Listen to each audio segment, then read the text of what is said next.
r/2x chromosomes. OK, conversation 9737 says, I'm sorry this is long. I'm categorically dismissed by the medical community because I'm a woman. I'm 43 and don't know how to get decent medical care. I have multiple health issues that took years of dismissals and being told I was a hypochondriac, had Munchausen's, was a drug seeker etc. to even get diagnosed. But even when I finally get answers, doctors still dismiss me, and even with concrete test results in hand it's always maybe. If you lost weight everything would be fine. I have fibromyalgia, moderate osteoarthritis, congestive heart failure, non-alcoholic fatty liver disease, autoimmune related, non-diabetic neuropathy, mixed connective tissue disease. I've had an infected gallbladder that needed emergency removal after 5 months of being incredibly sick and sent home with anxiety meds and called a bulimic and hypochondriac, as well as a massive pulmonary embolism that almost killed me. But it's all because I'm fat or lying or a woman, right? So I fell in January, hit my head on concrete, and had a concussion. I wasn't allowed to work until a neurologist cleared me. The exam from her was exactly what I've come to expect from the medical community, half-assed and very dismissive of anything not right. She did a physical test where she didn't even give me time to complete her instructions before saying good and moving right to the next instruction. The comprehensive exam started at 11:42 and she was done at 11:43 lol. She went super fast, didn't even seem to give a frick if I could do what she asked, rushed the instructions which was confusing, and then said I scored perfect. 3 months later I'm still struggling with memory, I sleep way too much, my left side in general has slower reaction, I'm dropping stuff, have issues with not feeling when I have to use the bathroom until it's an emergency, and I have speech troubles. I was referred for weekly speech therapy by this neurologist who said my exam was perfect lol, but the speech therapist's office completely ghosted me after the initial assessment and multiple calls, messages, and even using the automated appointment system didn't get a follow-up call or visit. When I fell, the cord scans also found my thyroid is enlarged and there's a 7mm calcified nodule in the right lobe. The people didn't tell me, like usual I had to find out by reading my own test results. This is yet another issue I've had for years. Tests for one thing will show other things, but the doctors don't tell me, and I find out only by looking at my online chart. I've so far had to find out on my own about 1, 2 ovarian cysts at different times on different sides, 2, a cyst that calcified in my lung, I think it was a cyst, they refused to check, 3, a 9mm cyst in my right kidney, 4 bulging and slip discs in my lower spine, 5, the enlarged thyroid, 6, the nodule in my thyroid, 7, congestive heart failure. But I was at least able to talk the neurologist into giving me a referral for endocrinology to have my thyroid checked. Now I've had ongoing symptoms of thyroid disease including a I'm going to for over 20 years, but my basic hormone levels are always low normal, so no doctor will do any further testing ever. So sadly I was actually super excited that my thyroid was enlarged and that I had a nodule because stupid me, I thought finally I will get answers because there's irrefutable proof something is wrong with my thyroid. How was I dumb? I scheduled with one of the top endocrinologists at the Cleveland Clinic. I walk into my appointment and he asks why I'm there. I tell him what the court showed and he started asking me about family history with thyroid disease.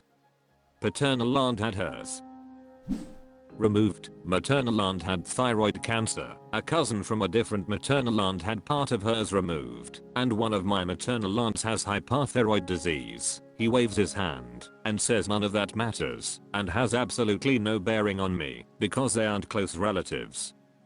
Then he asks my symptoms, all getting slowly worse since I was 16 years old, chronic fatigue, hair loss and thinning, body cannot regulate temperature, facial hair growth, feeling like something is stuck in my throat constantly, trouble swallowing, choking on food, I can't lose weight, no matter what I try, and never have been able to, and that's where he stopped me.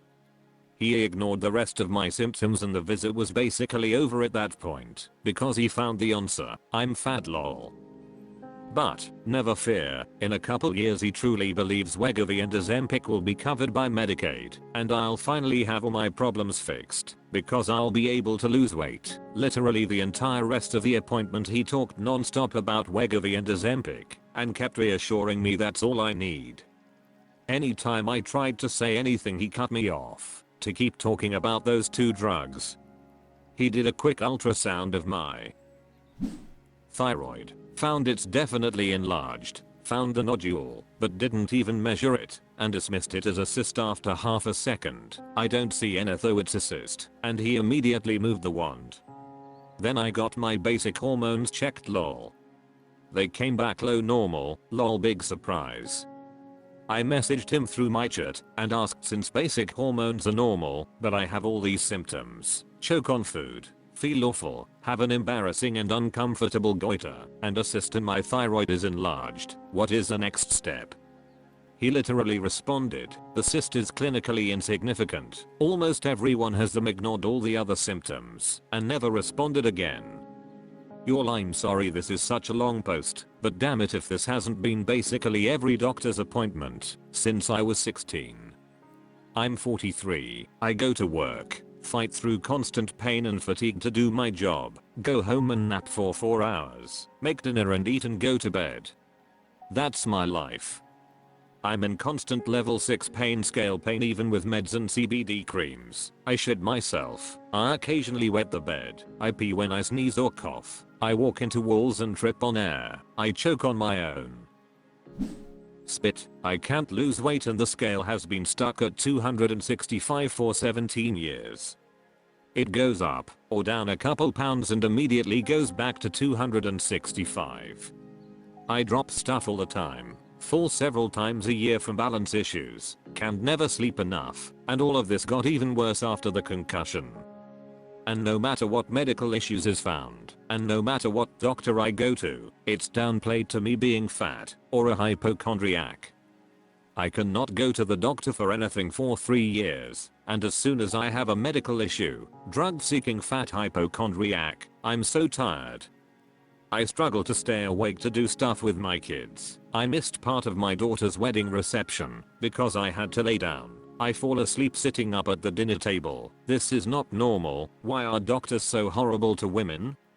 Even women doctors. The last female PCP I had heard everything I was going through and told me to make a big pot of cabbage soup and eat that throughout the day to lose weight and I'd feel better.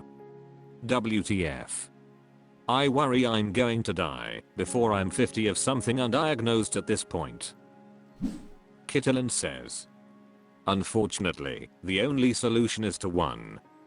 Report the doctors to the insurance and the hospital for lack of care, and 2. To keep going to doctors, essentially you will have to book as many endos and neuros as you can till you find someone to take you seriously. Something that helped me with the foot issue was to look at doctors doing studies in the field and contacting them. Most doctors don't give a hoot, and when you're fat they see you as subhuman. Hang in there. Keep trying. OK Conversation 9737 says. Thank you. I'm on Medicaid, and it's really difficult to keep going to doctors and have it covered. Like I got a referral to endocrinology and saw the doctor. He did the basic tests and said I'm fine. Medicaid won't cover a second opinion just because I don't agree with him. I'm scheduled with a new PCP and hoping this one will actually listen, but I don't have a lot of hope. However, if she does, I'm hoping to get some tests done for my vitamin levels and stuff. I really want my iodine levels checked as well. If a PCP runs those tests and finds anything, then I can get a new referral for endocrinology and Medicaid will cover it, because there's new test results. Ryutari says. It sounds like there's a lot to unpack, but to be honest, I don't think it's one cause/thing causing every symptom you're having. I think it's multiple factors compounding it together. Regarding your excessive sleepiness during the daytime despite adequate amounts of sleep, have you ever gotten a sleep study? If not, you should consider bringing it up to your PCP when you get a chance. It sounds like you may have obstructive sleep apnea. Individuals that have OSA usually do say that they get adequate amounts of sleep, but are still extremely tired all the time during the day, fogginess, etc. It can definitely also contribute to your balance issues due to lack of quality sleep. For your thyroid goiter, I'm going to assume that when they sent thyroid levels for it, they sent a T4 plus TSH to assess, and it sounds like you said that the T4/TSH were within normal limits on the lower end of it. Sometimes it's possible to have a thyroid goiter, but not cause hyper/hyperthyroidism, but you were explaining having symptoms of it, so I was wondering. Also, very possible you do have COS. It sounds like you were having very irregular menstrual cycles, facial hair thinning. Regarding the mixed tissue connective disorders in the pair, do you smoke, take any oral contraceptives? Just asking for any increased risk factors of clots. If not, and given your history of autoimmune, it wouldn't be unreasonable to also ask for workup of genetic factors that could have contributed to it, like antiphospholipid syndrome or factor. Manga Rainforce says, this right here. I have goiter and Hashimoto's that was diagnosed with an FNA and labs as a teen BC. They were worried it was cancer. I've never had abnormal TSH or T4 and thus have never needed synthroid. My last ultrasound, which was only because a teacher told me to get it looked at again during an ultrasound lab, I'm a past student, showed my thyroid looks hella weird, but that's just the Hashimoto's, and again, there's no treatment for that if the levels are normal other than keeping yourself as healthy as possible.